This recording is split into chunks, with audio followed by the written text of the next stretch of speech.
Morning, guys. Another Saturday morning.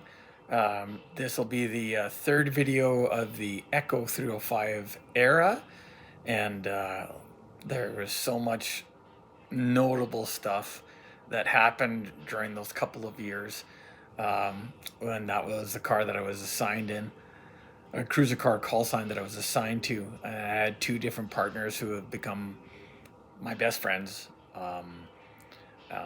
And that I've worked with and alongside and for, well, since 2007. And it's just such a fantastic thing to know both those guys and have them both in my life, both on the job and off. Um, that's just the Magen David or Star of David light. Christmas and Hanukkah decorations are up in my house. Got to have the best of both worlds. And so, yeah, we'll continue on. We had gotten through what was my partner's very first internal investigation, or PSU, Professional Standards Unit investigation. Our involvement as involved officers for a fairly serious shooting involving a couple other officers, which, back in 2007, 2008, those were still quite uncommon. There is way too many of them now. And so I'd continued working with the same partner that I flew off the Arlington Street Bridge with on on a handful of occasions.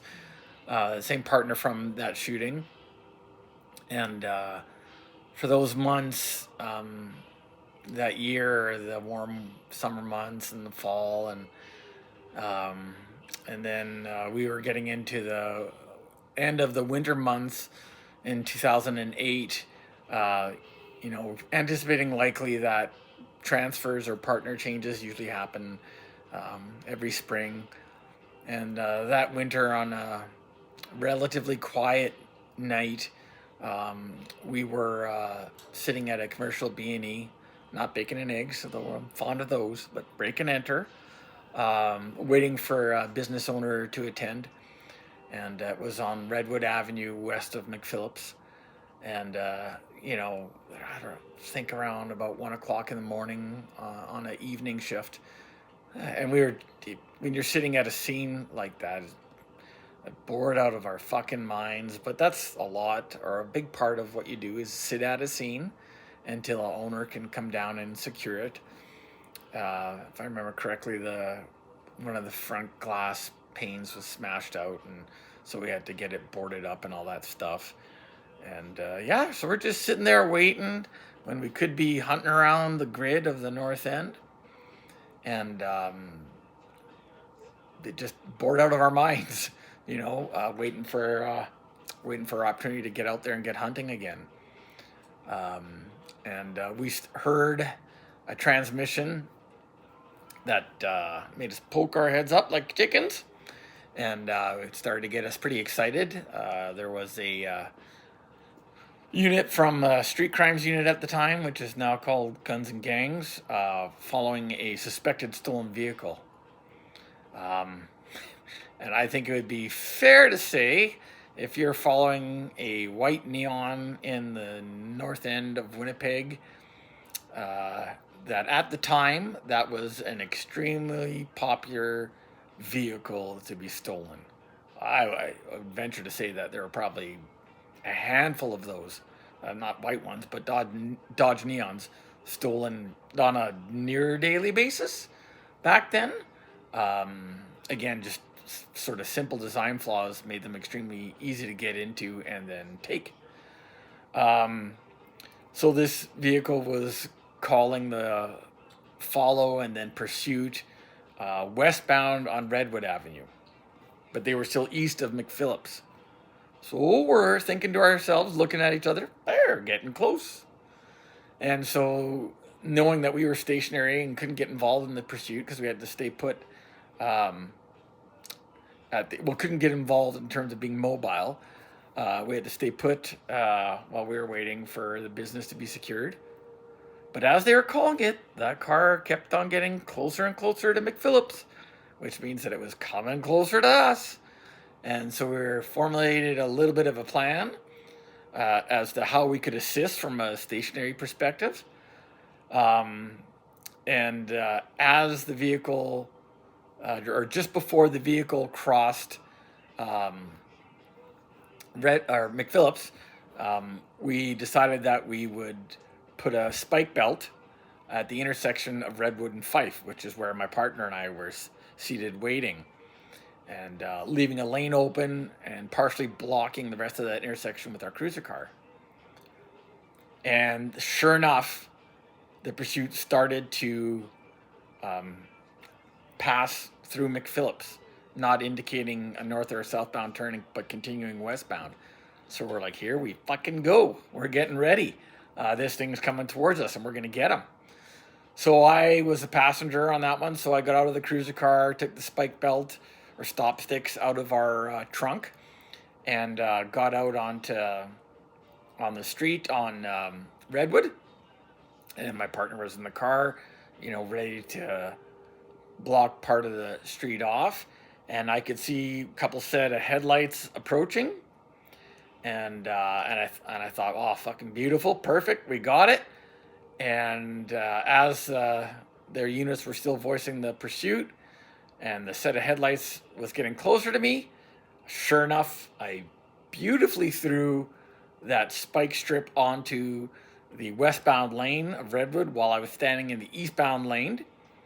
And a moment later, the minivan with a family came to a screeching halt, and I quickly realized that I threw the spike belt out in front of the wrong vehicle. So in a frenzy, I quickly gathered it up and pulled it towards me and quickly motioned on the family while possibly using some curse words. And then they drove on, and I hucked the spike belt. That's not the police term for it, but I threw the spike belt out onto the westbound lanes again, at which point the target vehicle, the white neon, came to a stop. And when it did, I was still standing on the eastbound lanes of Redwood. The driver of that vehicle looked right at me, backed up, turned the wheel left, so towards where I was, and hit the fucking gas. And here's one thing that a lot of people who've never been in that situation, this is mostly for people that read the paper and people have no clue what's going on. But, the vehicle was maybe 12 feet away, which was plenty of distance in a vehicle to get to me. And I just thought, oh, fuck. So anybody who's ever been in an accident, you're just getting ready to brace for that moment of impact. And you know it's going to fucking suck. It's going to hurt. And that is, a vehicle certainly is, when being used as such, a deadly weapon. That's lethal force. So what I'm driving at here is, I knew, and my mind knew, my body knew, that if I simply turned around and tried to run, by the time I turned, I'd get hit by the fucking car. And my job is to stop that vehicle, stop that person, stop that deadly threat from hurting me, or hurting my partner, or hurting anyone else. But this was a deliberate attempt to hit me with that vehicle. So I knew that turning around wasn't an option. I knew that jumping out of the way wasn't an option. But I have a service pistol, which is what I'm trained to use to stop a deadly threat. to stop lethal force. So I'm going to use lethal force. And it's not that I'm under the illusion, or that I think any officer is under the illusion that you can shoot and stop a moving vehicle. I'm not going to try to do that. I'm not going to shoot out a tire, which is often an answer that a keyboard warrior would put in, because I've seen plenty of vehicles, as have other officers seen plenty of vehicles keep going even after they've hit a spike belt, even after a couple tires have been deflated. But I know that I can use deadly force to stop a person. So that was the decision that my mind and body made within a nanosecond.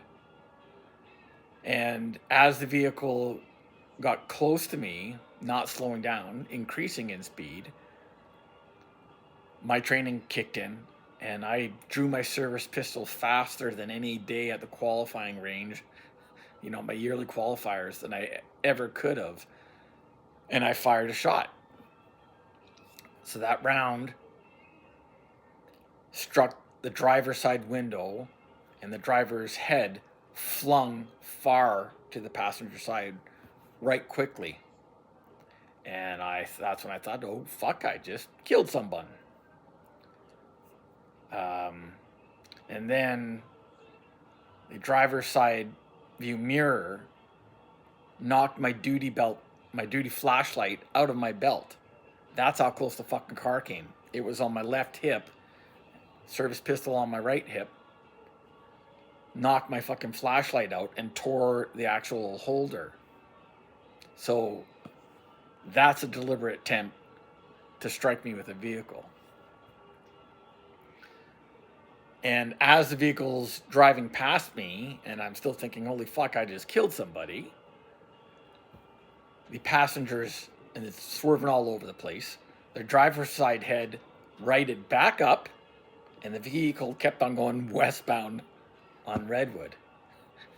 And then at that point, my partner's like, holy fuck, you shot. And I know. And it happens so fast. You can't measurably count it in your head. You have no clue how quickly something like that happened. But I knew that I reacted in the only way I should have. And I'm glad I reacted as fast as I did. So as the car is careening away, westbound, I noticed that there were other passengers in the vehicle. And the most important thing for me to do was to advise dispatch to voice to other units to keep them updated as to what had just occurred, because that kind of information is absolutely critical to officer and public safety, so that we all know exactly what we're dealing with. And then the train of cruiser cars kept coming westbound and parallel on Burroughs westbound, which is sort of the next major street to the south of Redwood. K9 units, other multiple units were involved. And then, I'm very conscious of the fact immediately afterwards that just happened, even though I'm just fucking jacked and my eyes are, wide open. I'm also conscious of the fact that I've now got a scene to protect. And so I took the appropriate measures to do so, marking off the shell casing as evidence, taping off the street, that sort of thing. So my partner and I went about doing that. And then so, many minutes later, after a lot of radio traffic, I know that at that point the K9 unit had been involved, had tracked, I think 3, if not all 4 of the suspects, got bites on several of them, if not all of them. And all of the accused were, or all the people or suspects in the vehicle were taken into custody without further incident, which is good. And in the end, the suspect, the driver, wasn't injured, other than I think some glass fragments and metal fragments in his face. The bullet caught part of the door and the glass.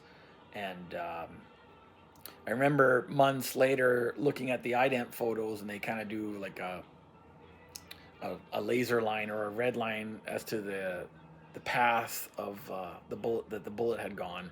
And in this case, it would have gone through the driver's torso, but because a part of it caught that door, he wasn't actually struck by the bulk of the bullet or the round itself, which is good.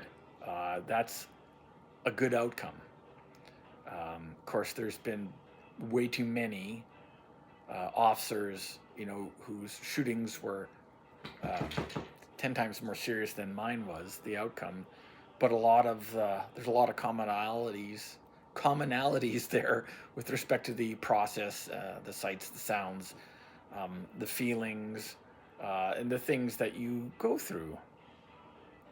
So once the supervisor arrived, of course, my partner and I were separated, um, put into different police cars, and transported to the public safety building, which was our headquarters at that time. And the process from there on out is, extremely thorough and handled with great care by the investigators, by members of the service, by the police union, and members of the executive. And, so you're in separate rooms, guarded by separate officers, and you don't have conversations. And of course, your mind's just racing with a whole ton of thoughts about the event itself. And that's where self-doubt and questioning starts to come into play. And but for me, there was that added, well, what about my partner? I can't talk to him. He's a junior guy. At the time, I think he may have still been on probation, but regardless, I was worried about he's never been through this process or anything close to it, and I couldn't do anything to help him. And that's where, being the senior, more experienced officer is a burden, because if you truly give a shit about your partner, you're fucking worried. And, he's a big boy and a grown man and went through the same training that I did, but it was still at the stage where he's my responsibility, and that's fucking huge.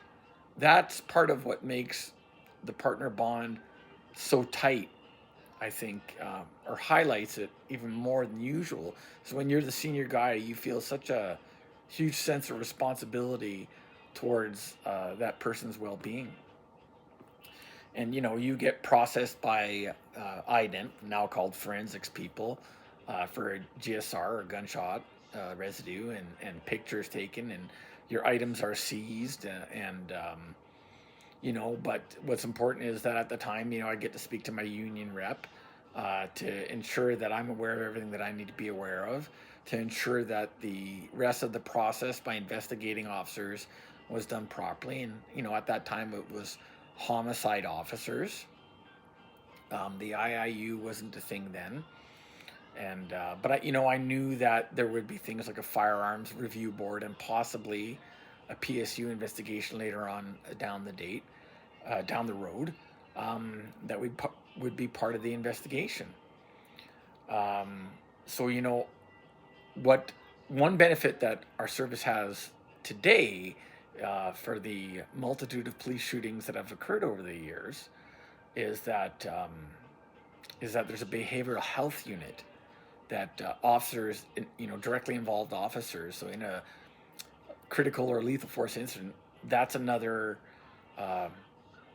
resource that officers have to talk to. We didn't have that at the time, but what we would have down the road would be, a chance to speak to the service psychologist or psychiatrist, I'm not sure which, and then also the ability to speak to legal counsel and make a statement.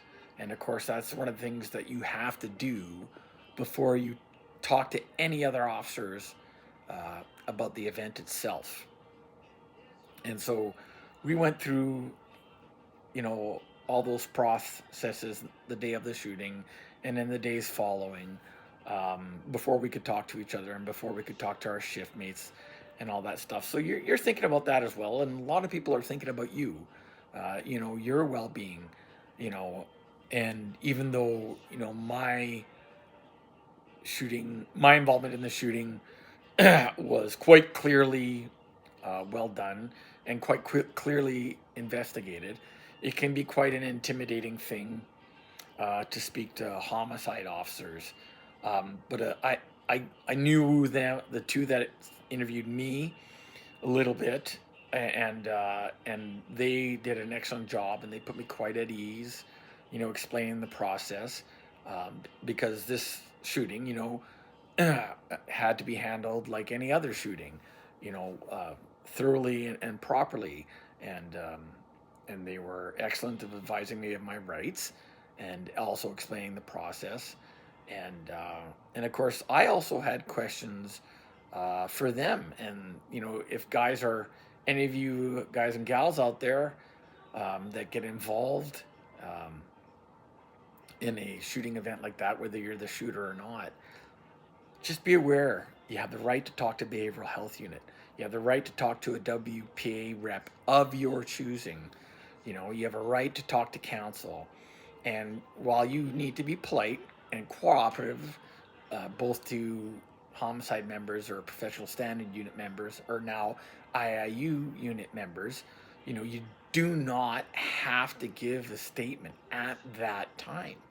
You can politely say that I am going to speak to behavioral health, I'm going to speak to a lawyer, and when I am ready, I will complete my documentation, notes or reports, the event, and make a statement with legal counsel. So you do those things first. You look after yourself, you get the rest that you need. You take the time to do your notes properly on your own recollection of your involvement, of the events that occurred. So never feel pressured into rushing through that process. That's the best advice that I could give. And know that if you've made that decision to use your firearm, it's because the situation warranted it. You will still, have questions and moments of self-doubt, but that's natural. That's all part of the process. Never doubt that you did the wrong thing in an event like that. And you will eventually be able to chronologically work that event through your mind, and you'll see the reasons, the justification for the actions that you took.